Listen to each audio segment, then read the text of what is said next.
सबसे पहले हम दो चर वाला रैखिक समीकरण क्या होता है उसकी परिभाषा जान लेते हैं। तो वह समीकरण जिसमें दो चर होते हैं, दो चरों वाला रैखिक समीकरण कहलाता है। और उसमें हम दो चर x और y के रूप में मान सकते हैं, t और z के रूप में मान सकते हैं, किसी भी प्रकार में हम चर को मान सकते हैं। चर वह होता है जिसकी वैल्यू चेंज होती रहती है और अचर की वैल्यू चेंज नहीं होती है, स्थायी रहती है। तो देखिए चर, दो चरों वाला रैखिक समीकरण क्या होता है। तो हम यहाँ पर लिख देते हैं दो चरों वाला रैखिक समीकरण।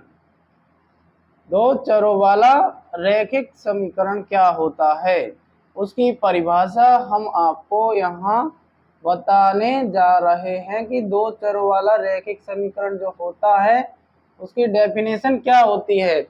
तो वह समीकरण जिसे ax plus by plus c बराबर 0 के रूप में लिखा जा सकता है। तो हम यहाँ पर आपको डेफिनेशन लिख देते हैं कि दो चरों वाला जो समीकरण होता है उसे हम किस प्रकार से व्यक्त करेंगे। तो हम यहाँ पर लिखेंगे वह समीकरण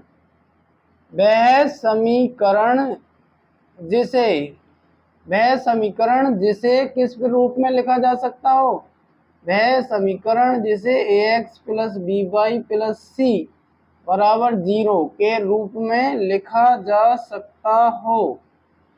यह इसका क्या है, स्टैंडर्ड फॉर्म है किसका, दो चरों वाले रैखिक समीकरण का ये मानक रूप है। वह समीकरण जिसे ax plus by plus c बराबर 0 के रूप में व्यक्त किया जा सकता हो, के रूप में क्या किया जा सकता हो, व्यक्त किया जा सकता हो, व्यक्त किया जा सकता है, व्यक्त किया जा सकता हो। जहां पर हम देखते हैं कि a, b और c, a, b और c कैसी संख्या होंगी, वास्तविक संख्याएं। a, b, c वास्तविक संख्याएं हैं। जहां पर a, b, c क्या है, वास्तविक संख्याएं हैं तथा a, b, c वास्तविक संख्याएं तथा a और b is not equal to 0। a और b 0 के बराबर नहीं है। हम यहाँ पर दे रहे हैं वह समीकरण जिसे ax plus by plus c बराबर 0 के रूप में व्यक्त किया जा सकता है, वह समीकरण। और जहां पर a, b और c कैसी संख्या हो, वास्तविक संख्याएं हो। a, b और c हमारी कैसी संख्याएं हो, वास्तविक संख्याएं हो तथा a और b is not equal to 0। तो वह समीकरण हमारा दो चरों वाला रैखिक समीकरण कहलाता है, के रूप में व्यक्त किया जा सकता है जहां a, b, c वास्तविक संख्या है तथा a और b नॉट इक्वल टू 0।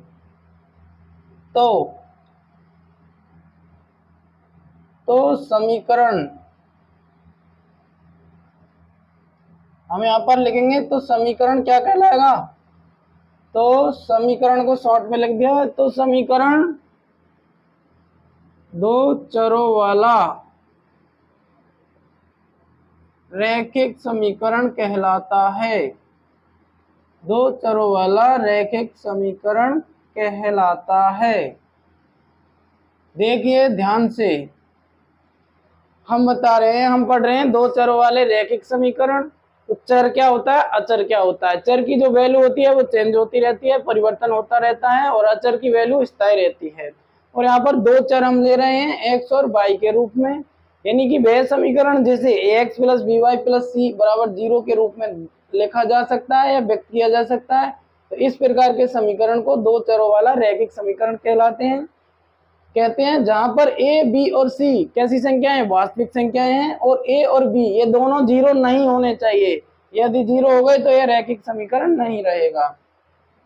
अब हम पढ़ते हैं इसकी कुछ विशेषताएं, यानी कि एक रैखिक समीकरण पर तब तक कोई फर्क नहीं पड़ता है, कोई प्रभाव नहीं पड़ता जब उसके दोनों पक्षों को, यानी कि समीकरण के दोनों पक्षों को समान संख्या जोड़ी या घटाई जाती है, या फिर समीकरण के दोनों पक्षों में शून्यतर संख्या से गुणा या भाग दिया जाता है। तो हम यहाँ पर एक लाइन लिख देंगे स्टार लगा के कि एक रैखिक समीकरण एक रैखिक समीकरण, हम यहाँ लिखेंगे कि एक रैखिक समीकरण पर, एक रैखिक समीकरण पर कोई प्रभाव नहीं पड़ता, कोई प्रभाव नहीं पड़ता, एक रैखिक समीकरण पर कोई प्रभाव नहीं पड़ता। जबकि जबकि क्या यहाँ पर कंडीशन दी हुई है कि कंडीशन नंबर 1 है कि समीकरण के जो रैखिक समीकरण है, समीकरण के दोनों पक्षों में, समीकरण के दोनों पक्षों में समान संख्या, समीकरण के दोनों पक्षों में समान संख्या जोड़ी या घटाई जाती है। यदि समीकरण के दोनों पक्षों में हम समान संख्या जोड़ें या घटाएं तो उस पर कोई फर्क नहीं पड़ेगा। हम समीकरण को मैनेजमेंट करने के लिए, व्यवस्थित करने के लिए हम दोनों पक्षों में समान संख्या जोड़ सकते हैं या फिर समान संख्या घटा सकते हैं। और दूसरे नंबर पर है कि समीकरण के दोनों पक्षों, समीकरण के दोनों पक्षों, एक दायां पक्ष होता है, एक बायां पक्ष होता है, एक LHS होता है, एक RHS होता है, यानी लेफ्ट हैंड साइड और राइट हैंड साइड। हम उन दो पक्षों की बात करें तो समीकरण के दोनों पक्षों, समीकरण के दोनों पक्षों में एक शून्येतर,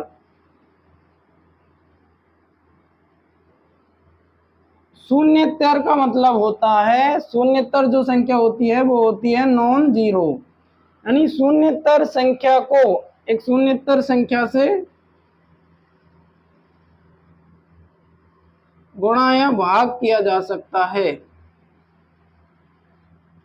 किया जाता हो। यानी कि जब समीकरण के दोनों पक्षों में हम कोई संख्या को जोड़ते हैं या घटाते हैं, वो संख्या समान होनी चाहिए, तो एक रैखिक समीकरण पर कोई प्रभाव नहीं पड़ेगा। या फिर समीकरण के LHS और RHS में हम एक समान संख्या को या तो भाग देते हैं या फिर उससे गुणा करते हैं, और जिस संख्या से भाग या गुणा कर रहे हैं वह संख्या शून्येतर होनी चाहिए, यानी शून्य नहीं होनी चाहिए, शून्य के अलावा और कोई होनी चाहिए, यानी शून्य को छोड़कर। तो इस प्रकार हम देख सकते हैं कि दो फैक्ट हमने पढ़े हैं कि रैखिक समीकरण क्या होता है और दो चरों वाला रैखिक समीकरण क्या होता है, और इसकी जो विशेषताएं हैं वो क्या होती है, यानी कब इस पर कोई प्रभाव नहीं पड़ता है। यानी समीकरण को मैनेजमेंट करने के लिए हम इसके दोनों पक्षों में कोई संख्या जोड़ सकते हैं, घटा सकते हैं, और वो संख्या समान होनी चाहिए। इसी प्रकार भाग और गुणा भी कर सकते हैं, लेकिन वो संख्या शून्येतर होनी चाहिए।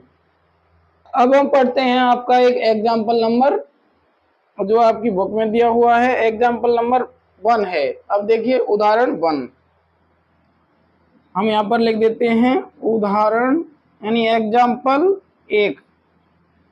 देखिए नीचे दिए गए समीकरणों को, इसमें लिख रहा है कि नीचे दिए गए जो समीकरण हैं, नीचे दिए गए समीकरणों, नीचे जो समीकरण दिए हुए हैं उन्हें हमें किस रूप में लिखना है। नीचे दिए गए समीकरणों को ax plus by plus c बराबर 0 के रूप में लिखिए, के रूप में लिखिए।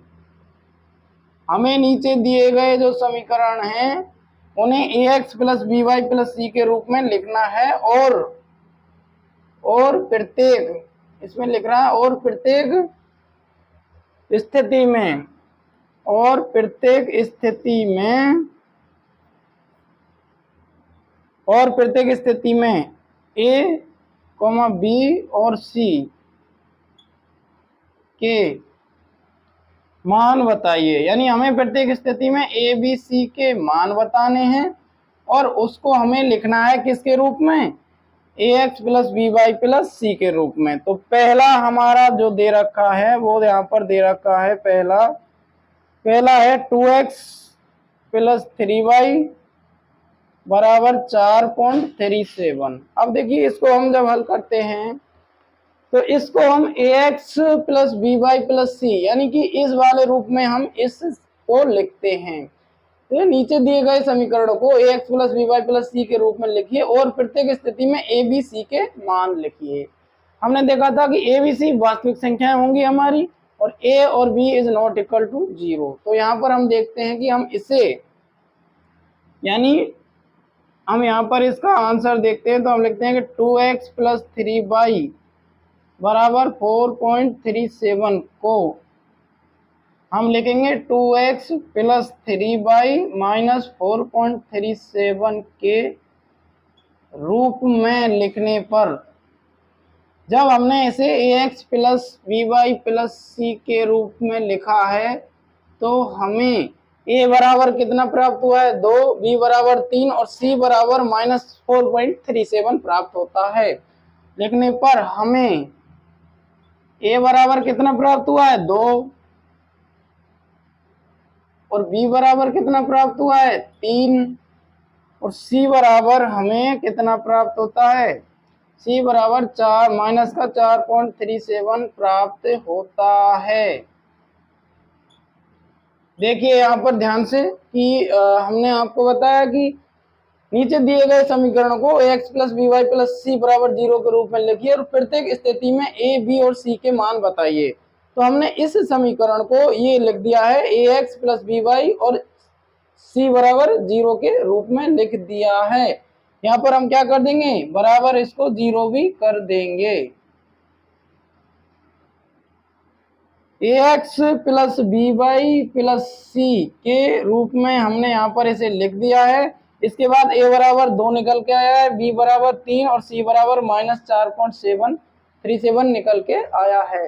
इसके बाद हम इसका अब कौन सा पढ़ते हैं दूसरा, यानी पहला हमने कर लिया है उदाहरण 1 का, अब इसका हम कौन सा पढ़ते हैं दूसरा पढ़ते हैं जिसे हम ax plus b y plus c बराबर 0 के रूप में लिखेंगे। क्या हुआ था कि दिए गए समीकरण को ax plus b y plus c बराबर 0 के रूप में लिखिए और प्रत्येक स्थिति में a, b और c का मान याद कीजिए। तो इसे हमने बराबर 0 के रूप में यहाँ पर लिख दिया है।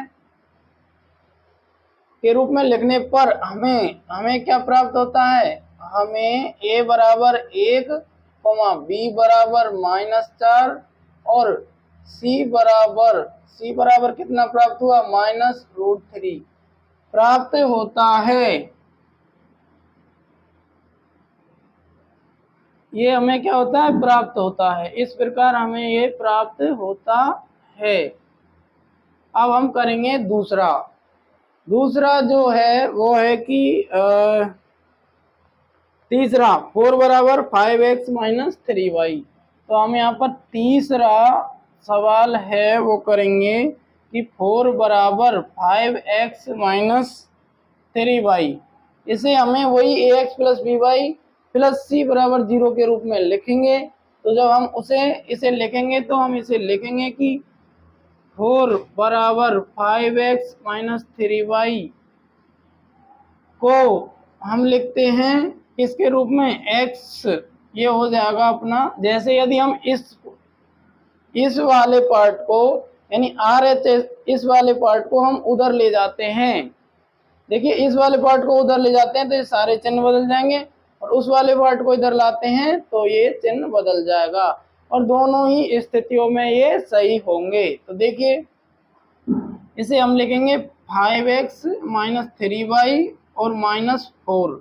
हमने क्या किया है इसको ऐसे कैसे रखा है, 4 को हम इधर ले आए हैं तो 4 माइनस का हो गया है बराबर 0 के रूप में लिखने पर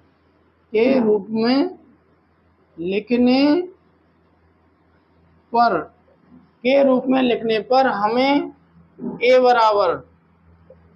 बराबर कितना प्राप्त होता है 5, b बराबर -3 और c बराबर -4 प्राप्त होता है। इसी प्रकार हम दूसरी कंडीशन देखते हैं तो हम यहाँ पर ये हेज लगा देते हैं इसको। दूसरी हम देखते हैं तो इसे हम लिखते हैं कि जब हम क्या करते हैं, अब तो हम इसको 4 को इधर लाए हैं तो 4 माइनस का हो गया, अब हम इस पूरे को 4 की तरफ ले जाते हैं तो देखिए ये हो जाएगा, जब हम 4 बराबर 5x माइनस 3y को कैसे लिखेंगे, इसको इधर ले जाएंगे तो ये -5x प्लस 3y माइनस 4 बराबर 0 के रूप में लिखते हैं, के रूप में लिखते हैं, या लिखने पर हमें ए बराबर क्या प्राप्त हुआ है, -5, बी बराबर 3 और सी बराबर क्या प्राप्त होगा, ये प्लस ही रहेगा, क्योंकि ये पूरा उधर जाएगा तो इन दोनों के चिन्ह बदलेंगे, 4 का चिन्ह नहीं बदलेगा। और सी बराबर हमें -4 प्राप्त होता है। सी बराबर कौन सा, +4 प्राप्त होता है।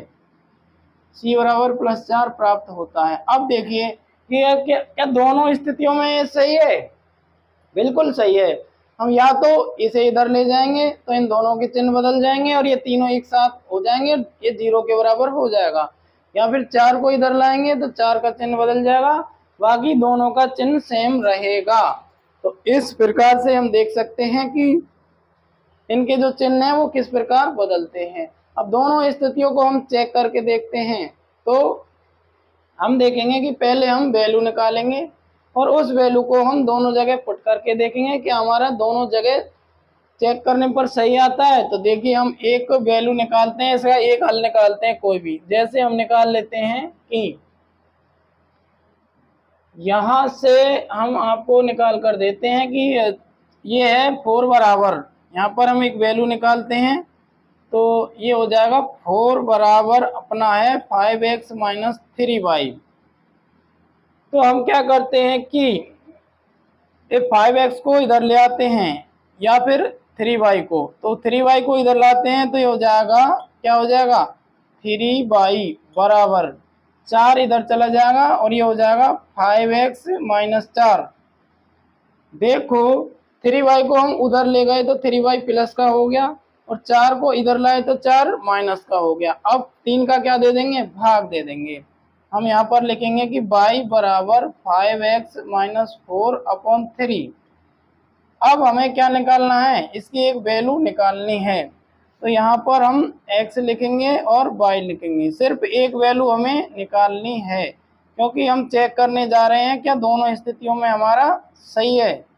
देखिए जब हम x की वैल्यू कितनी रखेंगे, 0, तो ये हो जाएगा 5, ये हो जाएगा 0 और इसमें 4 का भाग नहीं जाएगा। हमें ऐसी वैल्यू रखनी है जो ये 3 से कट जाए। देखिए 1 रखेंगे तो 5 में से 4 जाएगा तो 1 बचेगा, 2 रखेंगे तो 5 दूनी 10, 10 में से 4 गया तो 6 बचा, इसलिए हम x की वैल्यू 2 रखेंगे। तो y की वैल्यू कितनी निकल के आएगी, जब x की जगह हमने क्या रखा है, 2 रखा है, तो कितना हुआ, 10 - 4/3, तो जाएगा 6/3 बराबर 2। तो हमारी y की वैल्यू भी 2 ही आई है। अब हम चेक करेंगे दोनों स्थितियों में कि क्या हम यहाँ भी x की जगह 2 रखेंगे, y की जगह 2 रखेंगे और 4 को जब घटाएंगे तो 0 आता है, और इसी प्रकार यहाँ पर हम जब x की जगह 2 रखेंगे और y की जगह 2 रखेंगे तो क्या 0 आ जाता है। यदि दोनों स्थितियों में ये संतुष्ट होता है तो हम कह सकते हैं कि हमारी दोनों स्थितियां सही हैं, यानी कि हम इस वाले समीकरण को, यानी इसको हम 5x - 3y - 0 बराबर ये रख सकते हैं और -5x + 3y + 0 इन दोनों रूपों में लिख सकते हैं, यानी हमारे ये दोनों रूप सही होंगे, जबकि और में तो सिर्फ एक ही रूप आया है, और में क्या है, एक ही रूप हमें प्राप्त हुआ है और इसमें हमें 2 रूप प्राप्त होंगे। अब देखिए हम रख के देखते हैं इसमें 2, तो देखिए सबसे पहले हम चेक करते हैं इस वाले में, यानी 5x - 3y - 4 बराबर 0। अब हम इसमें x की जगह क्या रखेंगे, 2 और y की जगह भी 2। तो देखिए जब हम x की जगह इसमें 2 रखते हैं तो 5 × 2 -3 × 2 -4 बराबर 0। तो 5 दूनी 10 और ये हो जाएगा 6 और ये हो जाएगा 4। तो देखिए 6 और 4 10 होते हैं और ये माइनस का 10 प्लस का 10 क्या हो जाएगा, 0। तो 0 बराबर 0 आ गया, सही है। और अब हम दूसरे वाले को चेक करते हैं। जब हम दूसरे वाले को चेक करते हैं तो हम देखते हैं कि हम इसको चेक करेंगे, -5x + 3y + 4 बराबर 0। अब हम -5 और x की जगह रखेंगे 2 + 3 y की जगह रखेंगे 2 और 4 बराबर 0। तो 5 दूनी 10 हो जाएगा माइनस का, प्लस 3 दूनी 6 और ये प्लस का 4। तो ये -10 हो गया और ये प्लस का क्या हो गया 10 हो गया बराबर 0। दोनों कट गए 0 बराबर 0। तो हम कह सकते हैं कि हमारी दोनों स्थितियां संतुष्ट हैं। देखिए इसे हम लिखते हैं यानी कि 2x बराबर 22 को किसके रूप में लिखेंगे? इसे हम लिखेंगे ax plus b y plus c बराबर 0 के रूप में। जब हम इसे लिखते हैं तो हम यहाँ पर लिखेंगे कि 2x माइनस वाई प्लस 0 बराबर 0। ये हम इसे इसके रूप में ऐसे लिखते हैं, यानी इसको हम इसके रूप में लिखने पर के रूप में लिखने पर हमें क्या प्राप्त होता है? के रूप में लिखने पर हमें a बराबर कितना प्राप्त हुआ है 2, b बराबर -1 और c बराबर 0 प्राप्त होता है। इसके बाद हम पढ़ते हैं एग्जाम्पल नंबर 2।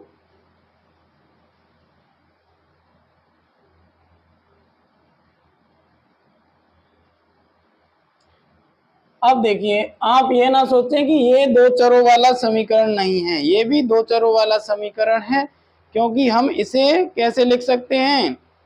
इस प्रकार से लिखा जा सकता है ax plus b y plus c बराबर 0 के रूप में लिखा जा सकता है। अब देखिए, अब एग्जाम्पल जो 2 है वो हम आपको बताते हैं। इसमें उदाहरण 2, एग्जाम्पल 2 में क्या है? इसमें है निम्नलिखित में से प्रत्येक को दो चरों वाले समीकरण के रूप में व्यक्त कीजिए। देखिए निम्नलिखित, इसे हम आपको बताते हैं कि निम्नलिखित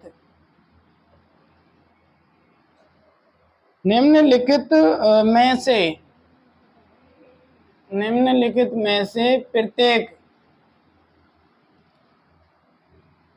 को दो चरों वाले रैखिक समीकरण के रूप में व्यक्त कीजिए। दो चरों वाले रैखिक समीकरण के रूप में व्यक्त कीजिए। हमें इन्हें दो चरों वाले रैखिक समीकरण के रूप में व्यक्त कीजिए।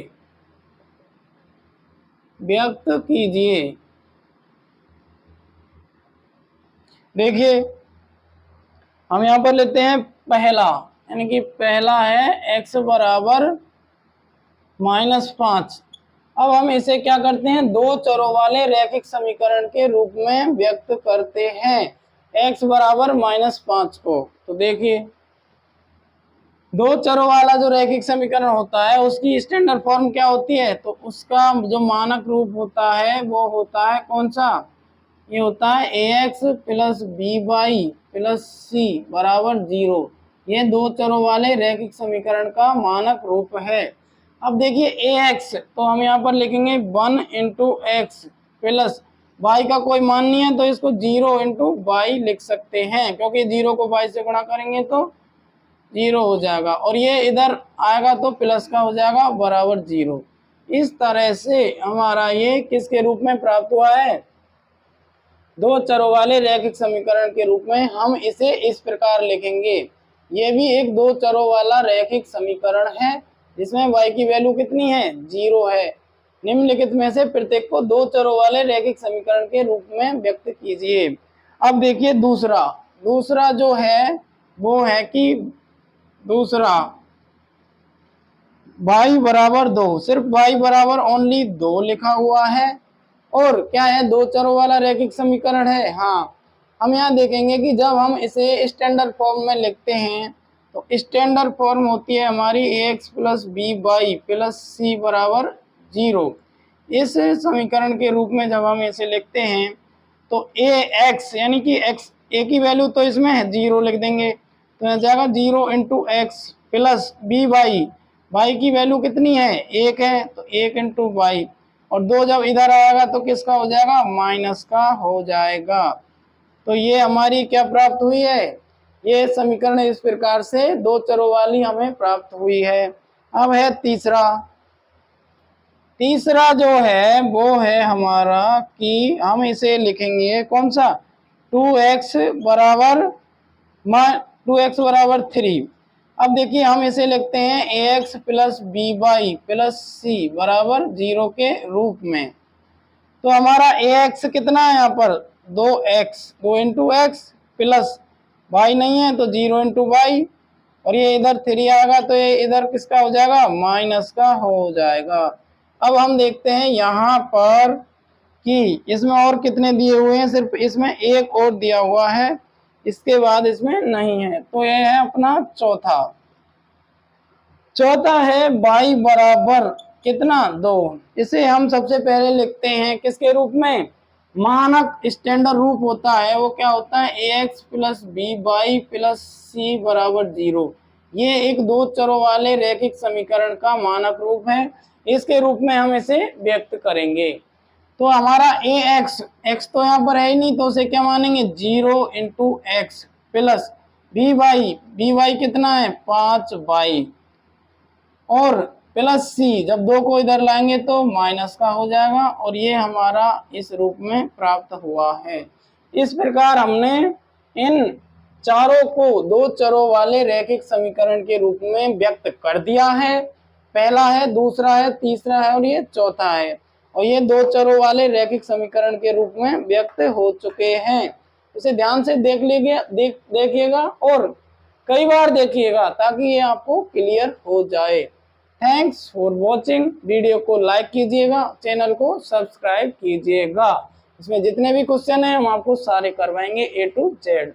वीडियो को लाइक कीजिए, चैनल को सब्सक्राइब कीजिए और वीडियो को शेयर कीजिए। Thanks for watching.